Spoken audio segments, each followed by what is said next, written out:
Part 2. Miata is always the answer. Almost every Miata I've seen has had a broken dipstick, and mine was no different. So I 3D printed a top, and now I'm going to attach it to the dipstick.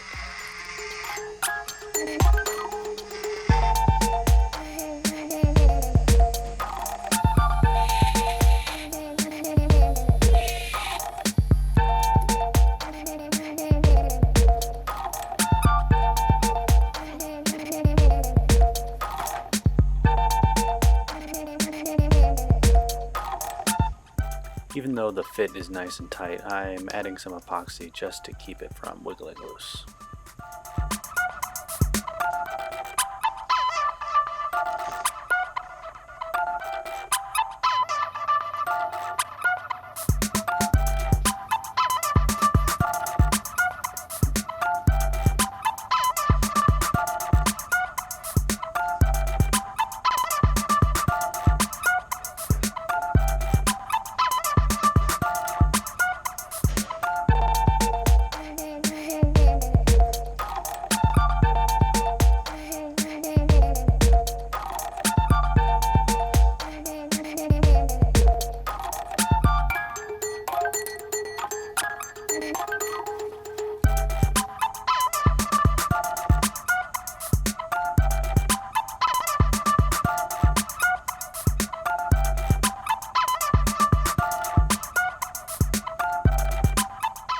So the dipstick is installed and looking good, but man, this engine bay is looking nasty. It's going to need a deep clean.